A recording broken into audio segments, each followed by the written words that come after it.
kids could tell you I don't really speak Spanish, so I'm sorry. Good evening.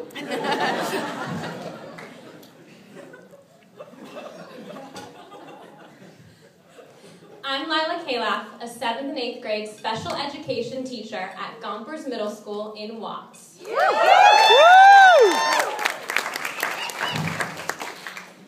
2 years ago, we all began our core experience with a daunting charge.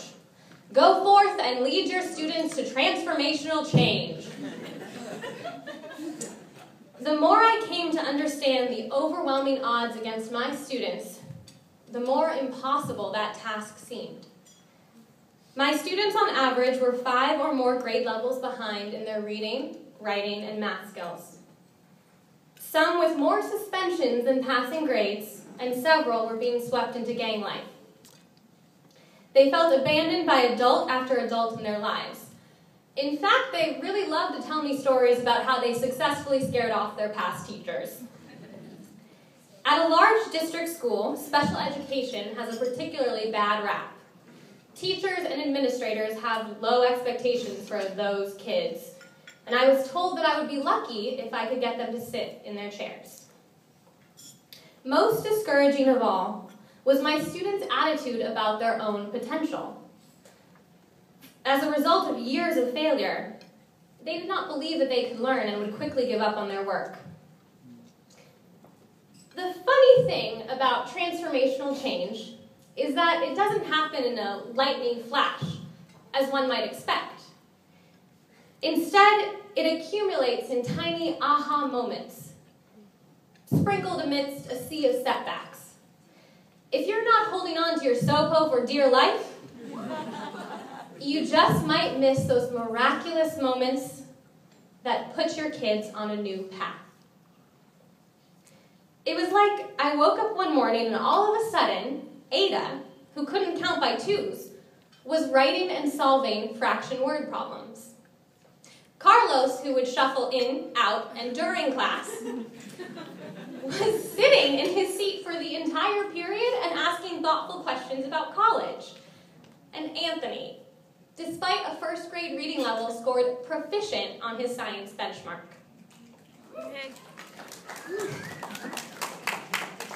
Of course, their tremendous growth didn't happen overnight, but was rather the result of months and months of planning and replanning. Carlos, in particular, taught me another important truth about the nature of producing transformational change. Just as one cannot make change happen overnight, no one can do it alone. As a 7th grader, Carlos was notorious for dancing in the halls and disrupting every class. But I discovered quickly that he was a curious and enthusiastic problem solver.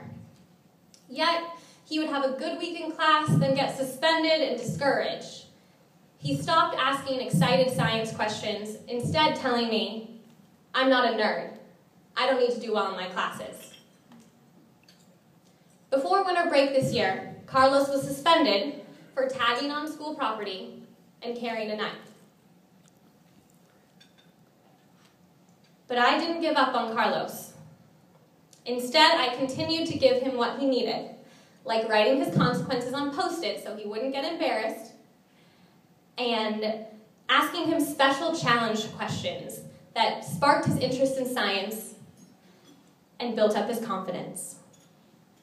But most importantly, I worked closely with my assistant principal, counselor, teen teachers, Carlos's therapist, and his mother to support him.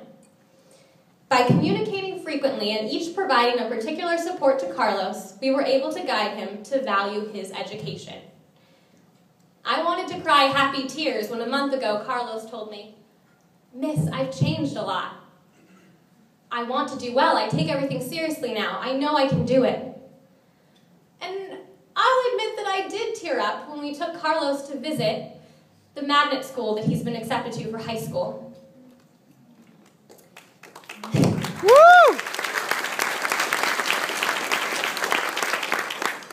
He himself decided that he wanted to go there because it would help him get to college and give him more opportunities for a better life. Despite all the progress my students have made, in reflecting on the last 2 years, I see that the most transformative change of all was within me. From the point of breaking, I realized I loved my kids too much to quit. I sought out help and support, and I discovered that I could be the leader that my kids needed me to be because I believed in them, and I believe in me. I learned that in order to make change, we must arm ourselves with a network of support and the positive determination to try again. You all have your Adas and Carloses and Anthonys. Through your hard work and determination, you've changed forever the opportunities and outcomes afforded to your kids. Now, as we celebrate how far we've come, we look forward to an even greater, more daunting challenge than the one that ushered us into the core. We transformed our kids.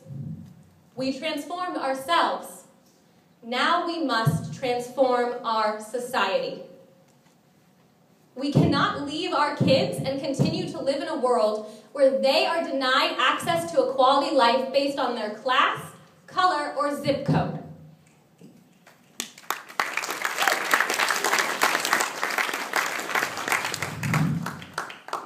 You have the strength, you have the skills, you have the moral courage.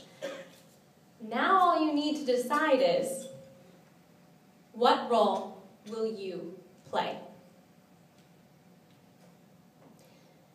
Next fall, I will be standing in the doorway of room 23 at Gompers Middle School, welcoming students to my class.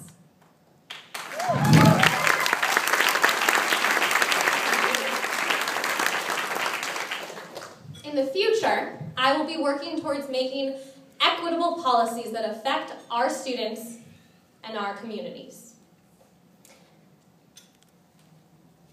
But I can't do it alone. Our kids need and deserve every one of us fighting for them, wherever we go and whatever we do.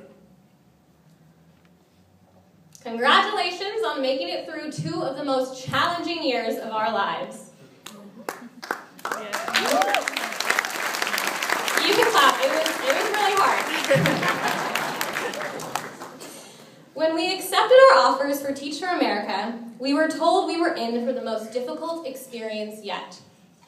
We were told we were going to fail.